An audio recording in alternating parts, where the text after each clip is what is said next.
Ilaihi rajiun. From Allah we come, to Allah we return.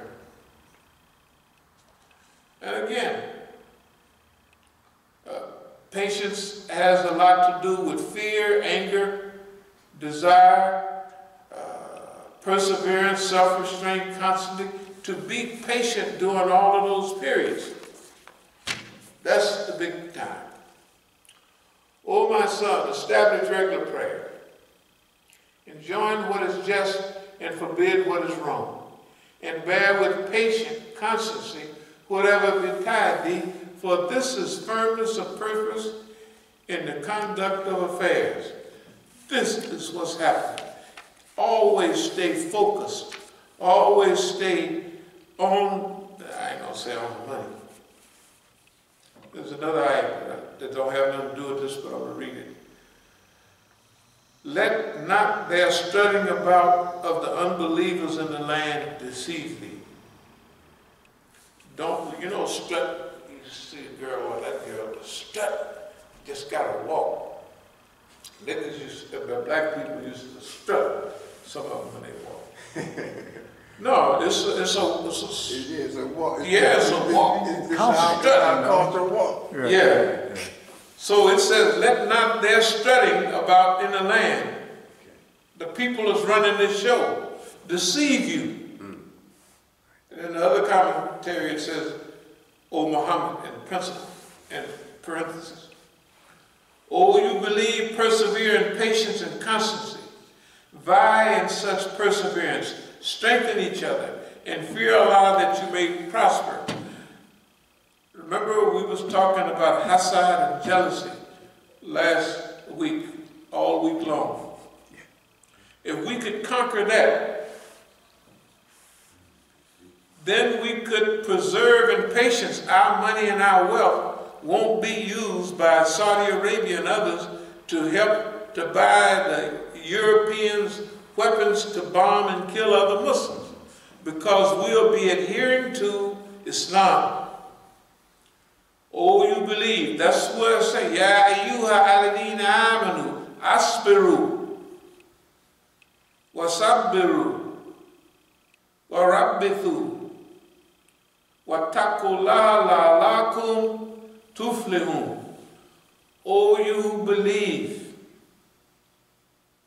be patient and persevere with constancy.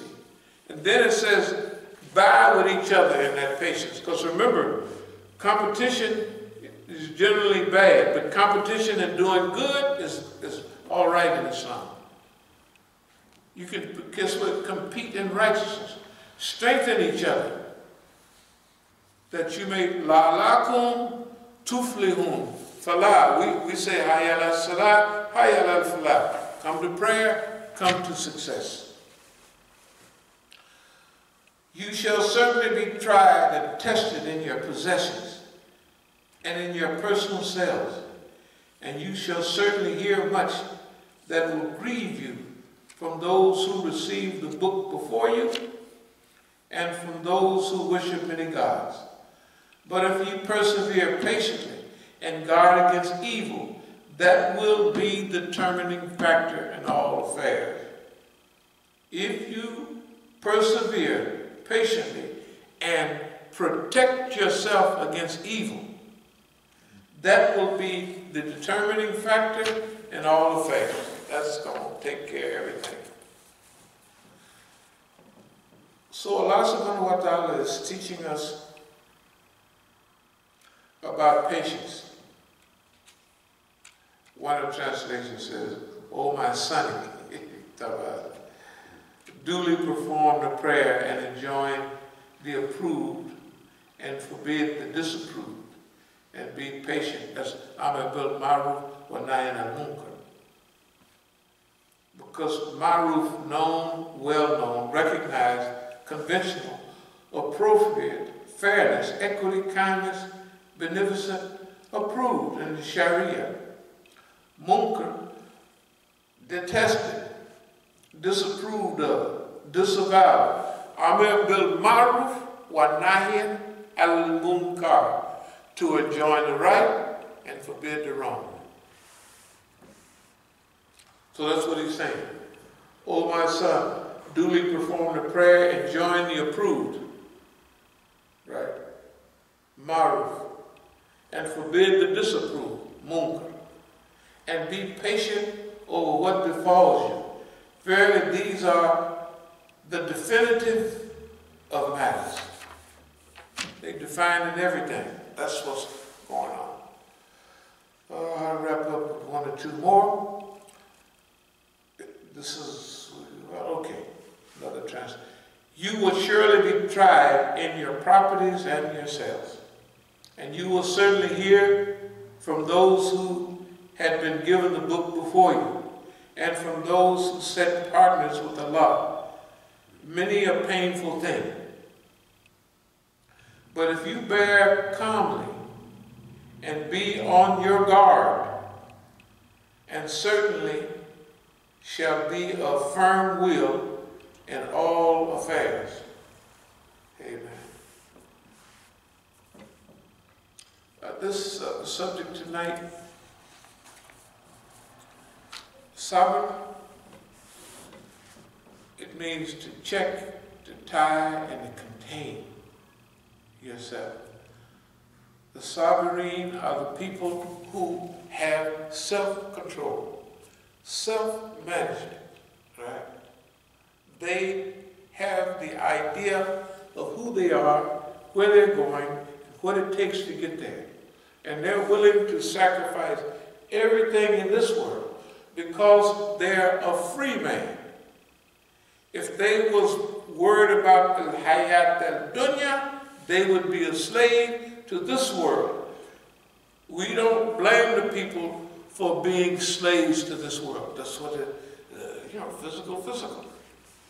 But those people that are going to affect this world, they're going to have patience and constancy.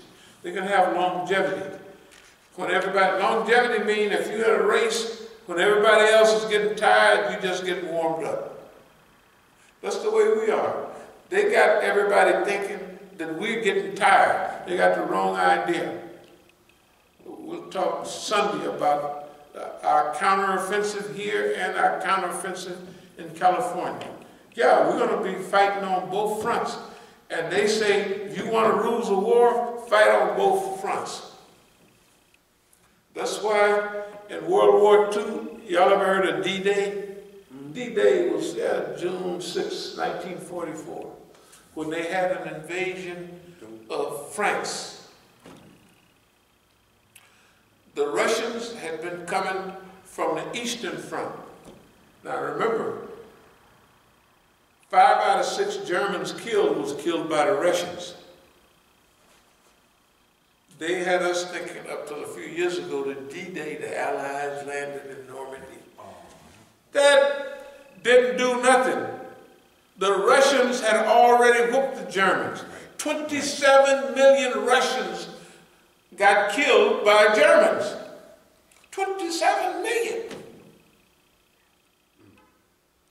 But all the way from Stalingrad and from around Moscow, man, they ran the Germans all the way back and they whooped they behind. But the first part of the war, it looked bad for the Russians. Barbarossa was said to be one of the most skilled operations in history, Operation Barbarossa, by the Germans against the Russians. That was in 41. By the end of 41, going into 42, it was a whole new story. Whole new story. They should have asked Napoleon. That Russian winter is serious. Oh, right, yeah. Good point about, they should have asked Napoleon. No, they should have asked Napoleon. Said, I'm going into Russia. He done whooped everybody else, so I'm going here into Russia. And they just strolled on in there, and that winter hit him, and he got lucky to get back. Okay, we study history. Right. Islam, of course, Allah, the Quran, the Hadith, the Prophet Sallallahu Alaihi Wasallam, traveling the earth and see what was the end of those before you. History, right? That's what the Quran is telling us. And then our own experience. sustain a shower on us patience in adversity, and make our footsteps firm against the people who deny the truth. Anyway,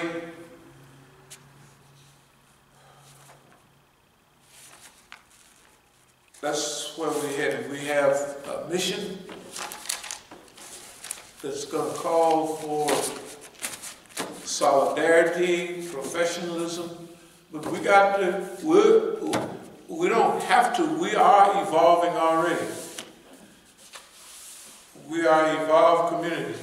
Don't worry about the people that's here, none of that. We are an evolved community, and we're doing our part here in the United States of America. And we don't care nothing about boss man. No, we just don't care. That's how you win. You just don't, we don't care nothing about it. Everybody else can care. Just like care down there. Yeah. We went down there 4 or 5 times. You know, we're going to go back down there again. All right. Yeah, we're going to have a couple of demonstrations in front of care. Okay, yeah. And then, when I go back to California, you know the guy who's sending emails to Meeks down in Texas? Yeah. Yeah, I'm going to stop down there with my loudspeaker.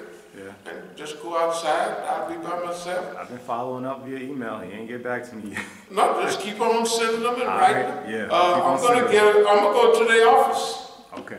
Yeah, I'm gonna go to their office down there. See, I'm going to California, so I'll take the southern route.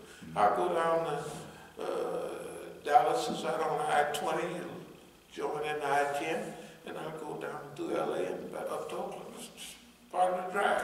All right. No problem. Yeah. I don't need to go up this way 70 and 80, and I'll just go down to 10, you know, and 20 and have a good time. Yeah, visit relatives and stuff like that, yeah. But I'm going out in front of their buildings. We'll have at least 2 programs here, and we're going to ask them again, why we'll present, we'll be more professional this time. We're going to present our case. Why you ain't saying nothing about this? And we'll show pictures of all the people. Yeah. Okay. Well, everybody that's been here, been around here, we'll show all these pictures. We got stacks of pictures. Right? Yeah. During Ramadan, we're going to have a whole different Ramadan program.